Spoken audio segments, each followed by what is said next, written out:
Hey guys, good afternoon. Welcome back to my channel. My name is Lerato Sebata, your procurement specialist and of course business coach. So guys, it is the end of the year and I wanted to touch on a request for proposal process, and some organizations or institutions, they call it a request for tender. I'm sure a lot of you already in this channel, you know what does this mean, but I just wanted to finish off what I started in terms of explaining to you the difference between the RFQ and a request for proposal process. Of course, the request for proposal in its self-explanatory manner, it basically means that you need to propose to the organization that has advertised the tender your proposal, right? How do you anticipate to execute the project or the work that has been advertised? Remember guys, request for proposals or request for tenders, the basic fundamental reasons or the fundamental purpose is to invite prospective suppliers to come and propose competitively. That's what we call competitive bidding, and then say that this is how I anticipate to execute this work. The one thing that people usually forget about the request for proposal is you explaining and highlighting or amplifying what is your proposal in any tender submission. Let's use the word tender, just in J, because the request for proposal, request for tender, it is used interchangeably, and I don't want to confuse a lot of you guys. But in any request for proposal, which is an RFP, always remember this: what am I proposing as an organization to this particular bid, right? And what I've seen play out a lot is that people or suppliers tend to forget what is your value proposition. I talk about this a lot in my videos and my content, but what I want to reiterate and to ensure that iyangena lento le, is that each time you submit any tender bid, always understand and indicate what is your proposal. Meaning, if you are bidding for, let's say, an IT solution work, how do you propose to execute the work? How do you propose to roll out the plan? How do you propose to implement the system?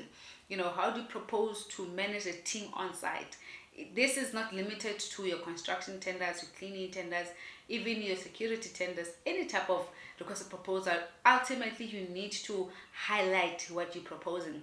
And how you can go about that, guys, is that in that section where you are now telling the buyers and the buying organization that will be evaluating the BAC committees, then you need to understand and highlight what is your methodology. That section, you need to indicate 3 critical things that I view as important, in fact, that I can advise you guys to look at, is what is your methodology. Methodology, guys, includes what is your framework, what is your overall project framework, your overall methodology, and how you're going to execute this. What is your strategy? Basically, how do you go about executing work? How do you go about delivering this product? I usually make this example about baking cakes.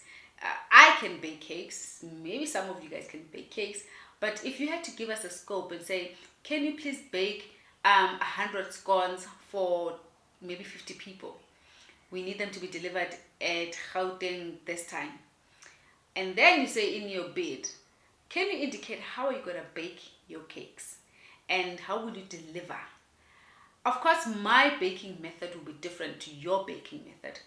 I can start with flour, some people start with eggs, some people start with sugar, whatever the case may be. But at the end of the day, how we will then explain our method of mixing and putting ingredients together, executing, maybe hiring a truck. Others will probably use their cars, others will Uber them today, so that's how the methodology and the strategy section entails, and that's how you need to approach each and every tender bid.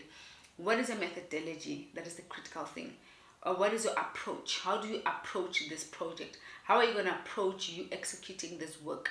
Remember, approach, guys, it speaks to the practical analysis on the ground, in terms of how are you going to approach this work. In terms of including the meetings as well, the governance setup as well. You need to literally go deep dive into the section and or the matter related to how you approach to execute this work, especially if it's a tender for a year or 2 years and even 3 years. Because your first phase of you getting into the client's office, starting with I guess as is analysis, what is the current landscape, maybe interviewing people, trying to get a lot of that sense. And then that's like a phase one, depending obviously what type of tender you're responding to. And then there's phase two, right? That's probably one of your approaches. Phase two, you can say, this is what we're going to handle. Phase two, we're going to be doing interviews, we're going to be doing this, we're going to be doing that. This is where we started to do this and that, by when. And then phase three, this is what now we're going to be doing: project closure, project reporting, project reflection, Q&A, surveys, whatever the case might be. So I'm just kind of giving you guys a landscape or an idea on how a proposal works. You have to have three key themes: methodology, approach, execution plan. If you do not have these things highlighted in any RFP, which is what we call a request for proposal, then it might be very tricky for you guys to be able to get the tender, right? And now the other important thing I just want to highlight in terms of you responding to any RFP process is understanding that the pricing for a quotation is not the same as pricing for a proposal, because now you have to incorporate all costs, and this includes what drives your costs, what drives your price. Do what we call a total cost of ownership. If you go back to my videos I did about pricing, I do talk about total cost of ownership. I think maybe one day I might just do a separate video around it. But the total cost of ownership includes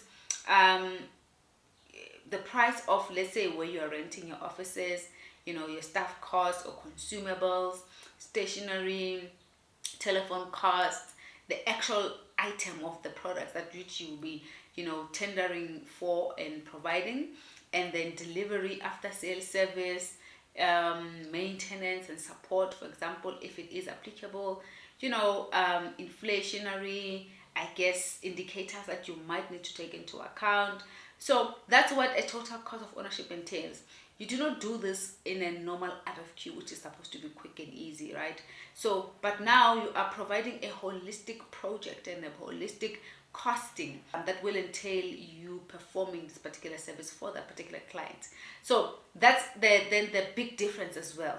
And the other thing is that most of the RFPs, like I said before, for government tenders might be over 50 million, and any tender that is above 50 million is definitely a request for proposal. So this means 50 million rand, firstly, it's a lot of money, right? And it being a lot of money, you need to then also include things related to risk assessment, risk management. What is the risk mitigation plans? Should something go wrong in a project, what is your plan? Remember, guys, risk is anything that could go wrong, and how do you anticipate to mitigate or to limit that risk from occurring in terms of what could go wrong.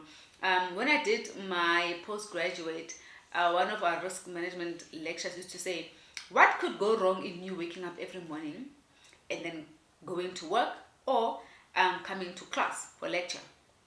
And you're thinking, there might be a storm, there might be people who use taxis and public transport, there might be a strike, or if you're driving, you might get a puncture along the way, so now you must start thinking like that. What could go wrong? And if then something goes wrong, then what do you do? If you get a puncture, then you have a spare wheel. Great. That's your mitigation plan. That's what you put in your risk register.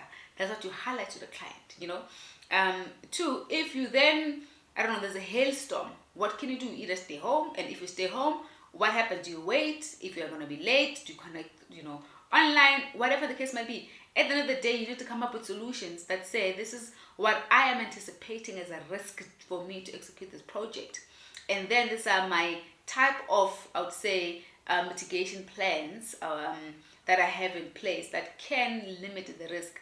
If you're someone who's providing IT solutions, data breach is a big thing. People hacking your system is a big thing. You have to have that as a risk. And what are then your solutions to those risks?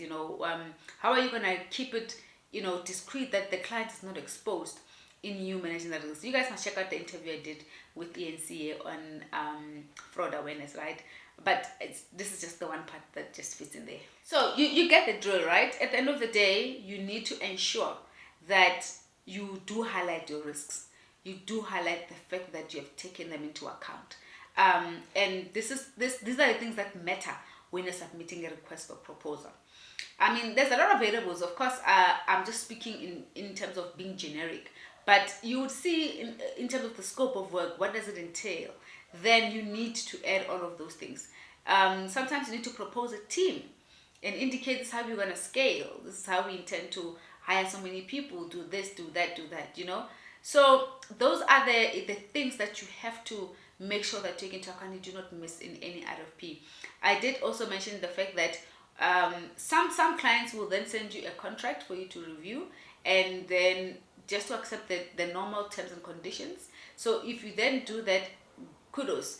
You are very much entitled to review and not agree to any other terms or clauses that are not favorable to you. There's nothing wrong with that. If you don't understand, please do hit up the buyers, and they will be able to assist you. And the other biggest differentiator in terms of the request for proposal is just the risk associated with the impact of managing a request for proposal or request for tender. Remember, a RFQ has said that it is less complex. The risk is probably much less. So because the complexity that comes with any tender, obviously which is above 10 million, 20, 50 million, that means you have to be very meticulous, you have to be very clear, and you need to be careful in terms of how you then approach that. So yes guys, that's what I had for today. Let's catch up again really soon. Please do like, share and subscribe to my channel.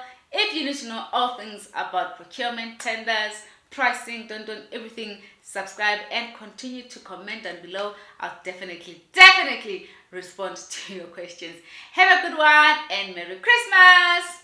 Bye.